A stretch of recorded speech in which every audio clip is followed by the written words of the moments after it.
നമസ്കാരം, പുതിയ കാഴ്ചകളിലേക്ക് സ്വാഗതം. സബ്സ്ക്രൈബ് ചെയ്ത് കാണാൻ തുടങ്ങിയാൽ സന്തോഷം.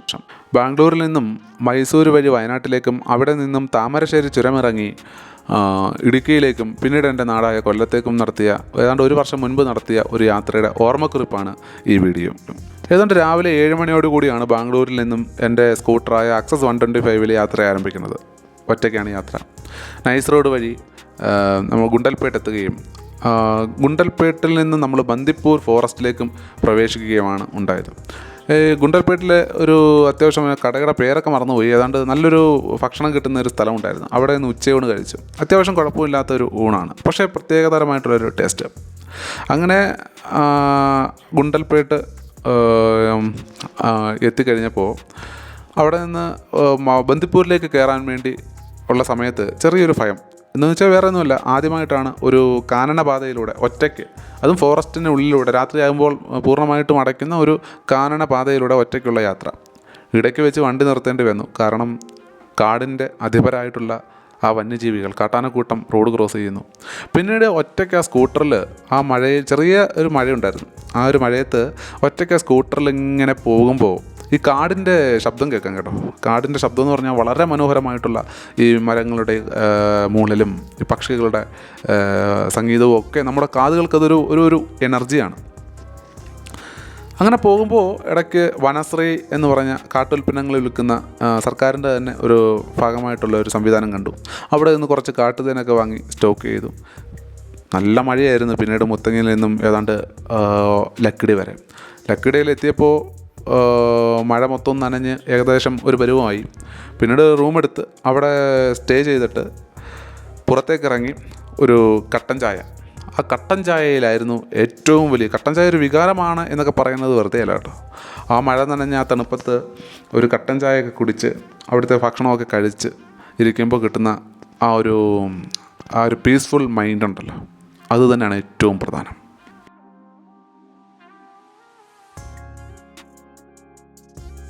വയനാട് പൂർണ്ണമായി പൂർണ്ണമായി കറങ്ങാനുള്ള പ്ലാനൊന്നും ഇല്ലായിരുന്നു. എങ്കിലും അതിരാവിലെ തന്നെ ഹോട്ടലിൽ നിന്ന് എൻ്റെ സ്കൂട്ടർ എടുത്തുകൊണ്ട് ബാണാസുര സാഗർ ഡാമിൻ്റെ ഭാഗത്തേക്ക് വെറുതെ വണ്ടി ഓടിച്ചുകൊണ്ടുപോയി.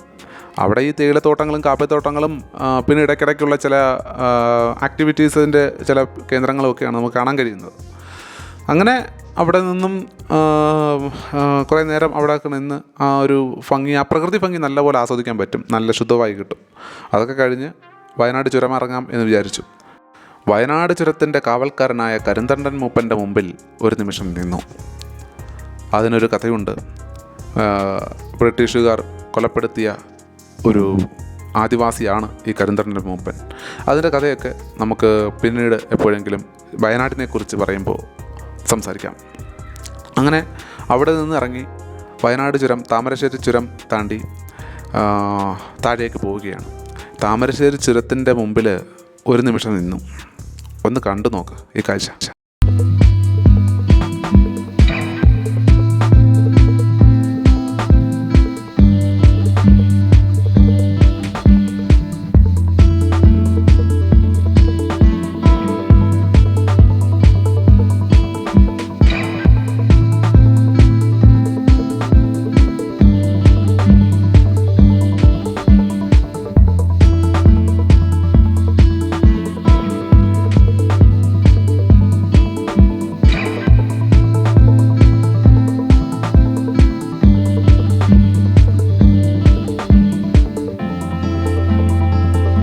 അങ്ങനെ ഏതാണ്ട് രാവിലെ 11:30 അടിവാരത്തെത്തി. ചുരമിറങ്ങി അടിവാരത്തെത്തി. അവിടെ നിന്ന് വണ്ടി ഓടിച്ചുകൊണ്ട് രാത്രി 8:30 ആയപ്പോഴത്തേക്ക് വാഴക്കുളത്തെത്തി. എൻ്റെ സുഹൃത്തായ രാജേഷിൻ്റെ റൂമാണ്, അവിടെയാണ് ഇന്ന് സ്റ്റേ. അങ്ങനെ അവൻ എൻ്റെ യാത്രയുടെ വിശേഷം മൊത്തവും പറഞ്ഞിട്ട് ഉറങ്ങിയാൽ മതി എന്ന് പറഞ്ഞതിൻ്റെ ഭാഗമായിട്ട് ആ യാത്രാ ക്ഷീണത്തിലും എന്നെയും കൊണ്ട് മൊത്തവും പറയിപ്പിക്കുകയും അത് കഴിഞ്ഞതിന് ശേഷം ആ യാത്രാനുഭവങ്ങൾ അവൻ്റെ പത്നിയെ വിളിച്ച് പറയുകയും ചെയ്യുന്ന ഒരു കാഴ്ചയാണിത്. അങ്ങനെ പിറ്റേ ദിവസം രാവിലെ ഞാനും രാജേഷും കൂടി ഇടുക്കിയിലെ തൊമ്മൻകുത്ത് വെള്ളച്ചാട്ടത്തിലേക്ക് പോയി. അവിടെ കുറേ നേരം നമ്മൾ നടക്കേണ്ടതുണ്ട് ഈ വെള്ളച്ചാട്ടത്തിന് അടുത്തെത്താൻ വേണ്ടി. അങ്ങനെ കാടിൻ്റെ ആ ഒരു വശ്യതയിലേക്ക് വീണ്ടും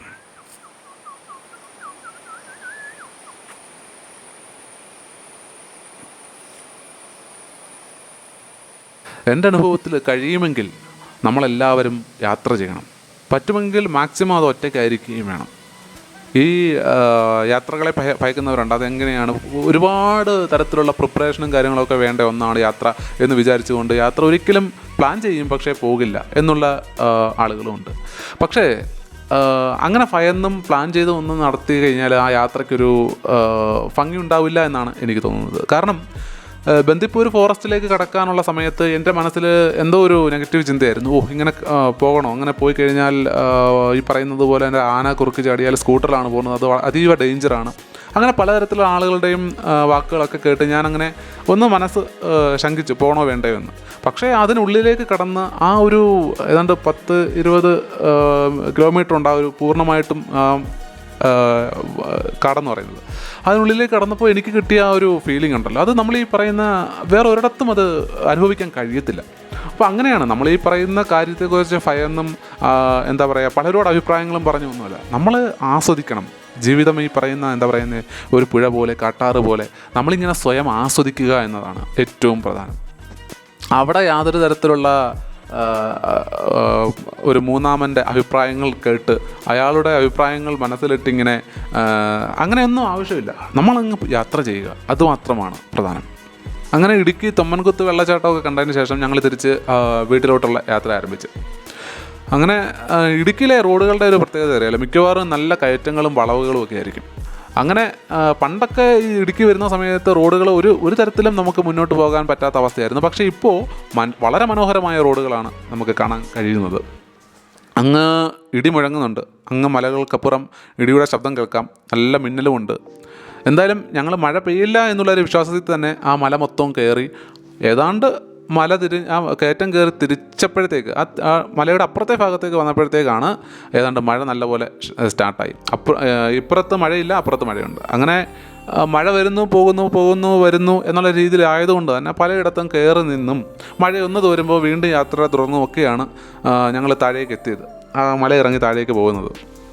അങ്ങനെ ഏതാണ്ട് ഈരാറ്റുപേട്ടയ്ക്ക് അടുത്തെത്താറായപ്പോൾ വീണ്ടും ശക്തമായ മഴ. കുറച്ച് നേരം പെട്രോൾ പമ്പിൽ കയറി നിന്നു, എന്നാലും രക്ഷയില്ല എന്ന് കണ്ടുകൊണ്ട് വീണ്ടും യാത്ര തുടർന്നു.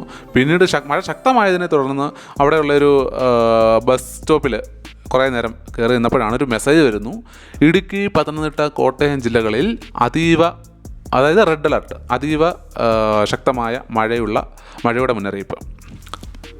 തോരും എന്നുള്ള ഞങ്ങളുടെ വിശ്വാസം തെറ്റായിരുന്നു. പിന്നീടൊന്നും ആലോചിച്ചില്ല, വണ്ടി എടുത്തുകൊണ്ട് ഏതാണ്ട് 5 മണിക്കൂറോളം സ്കൂട്ടർ ഓടിച്ച് രാത്രി 12 മണിയോടുകൂടി വീട്ടിലെത്തി. ഇനി അതിൻ്റെ വീഡിയോ ഒന്നും എടുക്കാൻ പറ്റിയിട്ടില്ല, മഴയായോണ്ടേ.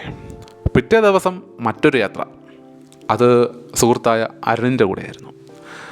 മറ്റെങ്ങുമല്ല, പാലരുവി വെള്ളച്ചാട്ടത്തിലേക്കായിരുന്നു. പാലരുവി വാട്ടർഫാൾസ് മഴക്കാലത്ത് പോയി കഴിഞ്ഞാൽ നല്ല രസമാണ് കാണാൻ. കാരണം കുത്തി ഒഴുകുന്ന ആ പറയുന്ന വെള്ളച്ചാട്ടത്തിൽ കുറേ നേരം നിന്ന് കുളിച്ച് അങ്ങനെ കുറേ സമയം ഞങ്ങൾ ചിലവഴിച്ചു.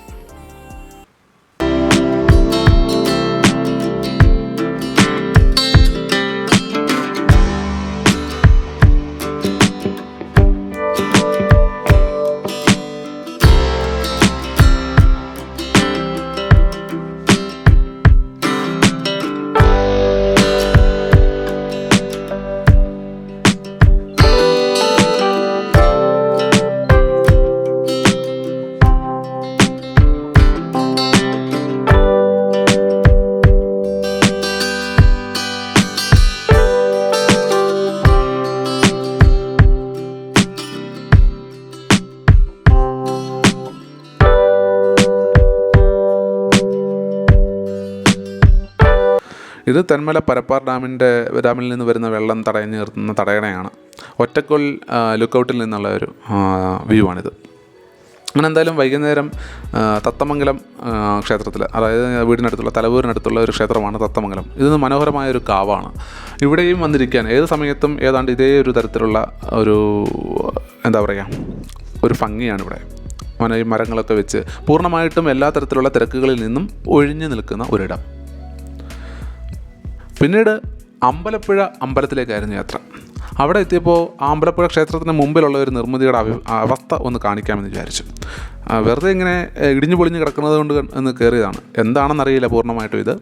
എങ്കിലും മറ്റു പല സംസ്ഥാനങ്ങളിലും, കർണാടകയിലായാലും തമിഴ്നാട്ടിലായാലും ഇതുപോലെ എന്തെങ്കിലും പഴയ നിർമ്മിതികളൊക്കെ ഉണ്ടെങ്കിൽ അവരതിനെ മനോഹരമായിട്ട് സംരക്ഷിച്ച് മറ്റുള്ള തലമുറയിലേക്കുള്ള ഒരു കാഴ്ചയാക്കി മാറ്റാറുണ്ട്. ഇതിൽ നിന്ന് ഒരുപാട് പഠിക്കാനും ഒക്കെയുള്ള ഒരു കാര്യങ്ങളുണ്ട്. പക്ഷേ ഇതിനൊന്നും സംരക്ഷിക്കപ്പെടാതെ പോകുന്ന കാണുമ്പോൾ മറ്റൊന്നും പറയാനില്ല.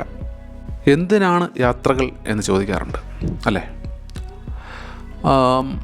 ജീവിതത്തിൽ നിങ്ങൾക്കെല്ലാം ഇപ്പോൾ ചില സമയത്ത് രാവിലെ എഴുന്നേറ്റിട്ട് ഒന്നുകിൽ ജോലിക്ക് പോകാനായിരിക്കാം, എന്തിനാണ് ഞാൻ ജോലി ചെയ്യുന്നത് എന്നുള്ള തോന്നലുണ്ടാകാം, അല്ലെങ്കിൽ എന്തിനാണ് ജീവിക്കുന്നത് എന്നുള്ള തോന്നൽ.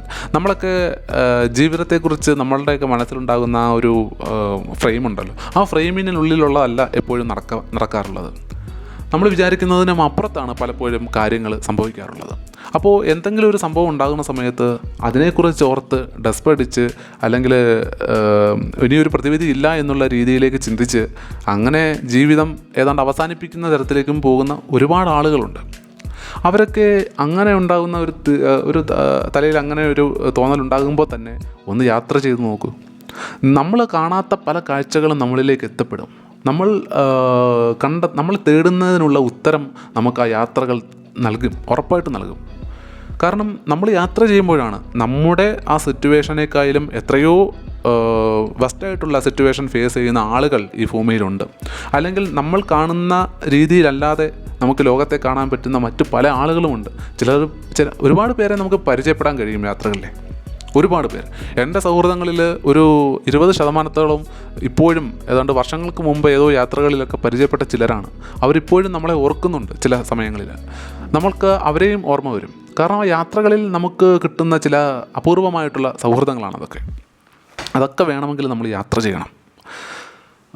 പിന്നെ ഒരു കാര്യം, ജീവിതത്തിൽ പ്രതിവിധി ഇല്ലാത്ത ഒന്നും തന്നെയില്ല. തീർച്ചയായിട്ടും പൂർണ്ണമായിട്ടും ഉറപ്പ് പറയാൻ പറ്റും, നമ്മളുടെ ചിന്തകളാണ്. നമ്മൾക്ക് പ്രതിവിധി ഉണ്ടാകണം എന്നുള്ള ഒരു ഒടുങ്ങാത്ത ആഗ്രഹമുണ്ടെങ്കിൽ പൂർണ്ണമായിട്ടും പ്രതിവിധിയിലേക്ക് നമ്മൾ എത്തിപ്പെടുക തന്നെ ചെയ്യും. അതിന് യാതൊരു തരത്തിലുള്ള സംശയവുമില്ല. എൻ്റെ യാത്ര അങ്ങനെ തുടരുകയായിരുന്നു. പെരുവന്താനം ഹൈറ്റ്സും പരുന്തുംപാറയും. അങ്ങനെ പരുന്തുംപാറയുടെയൊക്കെ മുകളിൽ പോയിട്ട് കുറേ നേരം ഇങ്ങനെ ഒറ്റയ്ക്കിരിക്കുക എന്ന് പറയുന്നത് എന്ത് രസമാണെന്നറിയാം. അപ്പോൾ പറഞ്ഞു വരുന്നത് മറ്റൊന്നുമല്ല, എല്ലാ പ്രശ്നങ്ങൾക്കുമുള്ള പരിഹാരം യാത്രയാണ്. എല്ലാവർക്കും യാത്ര ചെയ്യാനുള്ള ഭാഗ്യമുണ്ടാകട്ടെ, ആരോഗ്യമുണ്ടാകട്ടെ എന്ന് മാത്രമേ എനിക്ക് ആഗ്രഹിക്കാൻ, ആശംസിക്കാൻ കഴിയുകയുള്ളൂ. ഞങ്ങൾ ഈ പറയുന്ന നേരെയുള്ള റോഡുകളിലൂടെയൊക്കെ നമ്മൾ സഞ്ചരിച്ചാൽ ഈ പറയുന്ന സ്ട്രെയിറ്റ് ആയിട്ടുള്ള റോഡുകളിലൂടെ മാത്രമായിരിക്കും നമ്മുടെ സഞ്ചാരം. ഇതുപോലെയുള്ള കഠിനമായ പാതകളും നമ്മളുടെ ജീവിതത്തിൽ ഉണ്ടാകും. അത് താണ്ടപ്പെടുമ്പോഴാണ് ചിലപ്പോൾ മനോഹരമായ കാഴ്ചകൾ നമ്മളിലേക്ക് എത്തപ്പെടുക. നമ്മളൊരിക്കലും കണ്ടിട്ടില്ലാത്തതോ അറിയാത്തതോ ആയിട്ടുള്ള പല കാഴ്ചകളും അങ്ങനെയുള്ള സ്ഥലങ്ങളിലായിരിക്കും നമുക്കായി ഒളിപ്പിച്ച് വെച്ചിരിക്കുക. അതുകൊണ്ട് നമ്മൾ എന്ത് ചെയ്യുക? Be ready. എന്തിനാണ്?